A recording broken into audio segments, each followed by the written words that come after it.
Hey everybody, Troy here. Thank you so very much for taking time out of your busy schedule for tuning into the video. I said about a month ago that I was going to do a bug out bag series, which I haven't done anything like that. I said in the video that I really didn't have per se a bug out bag, a real bug out bag. I had like an old a laptop type bag that had a lot of survival type things in it, but it just wasn't what I should have. So I decided to do some research and bought a book and decided reading things. And so this is going to be a video that called Bug Out Basics / You Get What You Pay For. So first of all, what is the purpose of a BOB or a bug out bag? And it's very simple. It's to provide you with basic survival needs. Those basic survival needs are not going to do you any good or anybody in your family any good if you and your family don't know how to use those particular items inside of it. Also, when you start building your bug out bag, it's not going to be a one-day thing. It's going to take some time to sit down and plan what you're going to put in it, and then we'll talk about getting the right bag. So it's not even a weekend thing. It can take quite a bit of time to get everything together and packaged up right, and get the right type of bag that you need for yourself or your family. Also, when you're building your bug out bag for yourself or your family, it's going to cost some money. So expect to spend hundreds of dollars to get a proper bug out bag put together. A lot of the components or parts to the bug out bag, some of them will be inexpensive, but when you're putting this is going to be a 72-hour bug out bag, that's what most people recommend.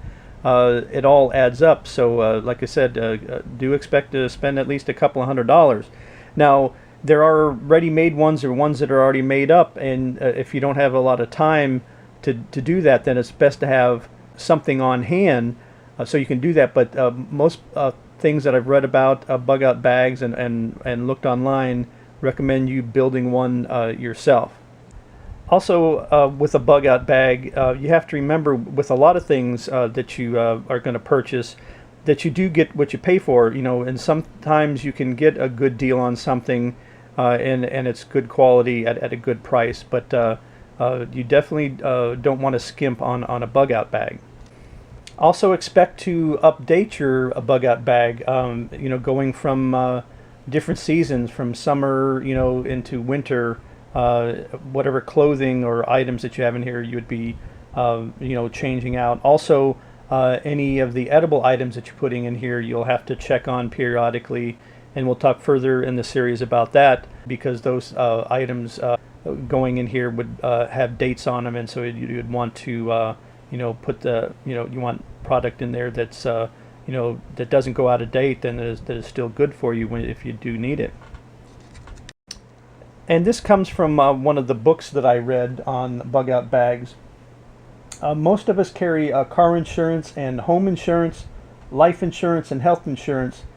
Your bug out bag is your SHTF or WRL insurance, or whatever you want it to be. But you've got all those insurances, so especially if you have a family, definitely have your SHTF insurance and put together or get a bug out bag. So most people plan on making a bug out bag for themselves or their family that's 72 hours, and they say the 72 hours should be enough time for you to get to a safe place or get to where you can get more provisions to get loaded back up again and get back out on the road again until you do find a safe place. And I mentioned early on in the video, if you're doing more than one bug out bag, especially if you have yourself and family members, children or your wife or significant other, this is a good thing to get the family together with. And if if the kids are old enough to carry one, or even the wife or your significant other, then you shouldn't be just doing this on your own. You should get them involved in it. And like I said, everything that you're putting in these, everybody needs to learn how to use.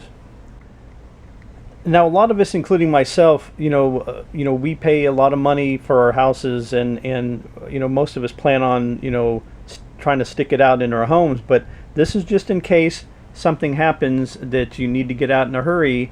Especially with me living here in Florida, You know, a lot of hurricanes come by. Thank goodness, knock on wood, you know, something hasn't happened lately. But at 1 year back, and I think it was 2005, we had three come real close, and that was pretty scary. So if you do have to get out quick, and then most of us, of course, are going to say, well, I'm going to use my car, my vehicle to go.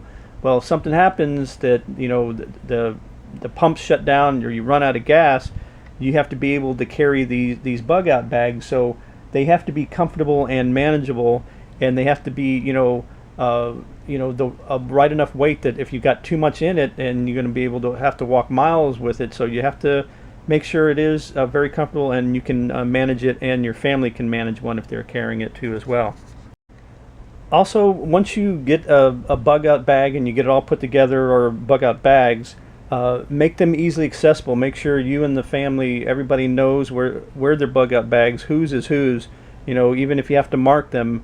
And so if anything happens really quick, you can go ahead and, you know, get them and go. So you're not looking for parts of this one and parts of that one and whose is whose and all that. You want to be able to get to them and go as quick as possible. And what you put inside your bug out bags or bug out bag is your choice. You know, I can give recommendations, books that give out recommendations. People on YouTube and other social medias give recommendations, but ultimately, you know, it's up to you what you want to put inside your bug out bags. And I just wanted to reiterate this point that it's a bug out bag takes more than 1 day, or even, you know, if somebody works, you know, Monday through Friday, it's really be even tough to put a good one together on the weekend. It takes a while to get everything that you really need and your family needs and get it all put together. So you're going to spend some time and some money on these. All right, everybody. Thank you for watching Bug Out Basics Part Number 1. Look forward to Bug Out Basics Part Number 2, which I will be discussing the different types of backpacks there are and what is recommended for a bug out bag backpack. I hope you guys enjoyed this first video, and please look forward to seeing the second part to this video. And also further in the series of what goes into the bug out bags, what they recommend. And as always, thanks for watching. Leave comments. Please give us a thumbs up if you like the video, and subscribe. And don't forget to tell your friends, your family, or your co-workers about the Mr. Troy Hunter channel. And as always, thanks for watching, and we will see you next time.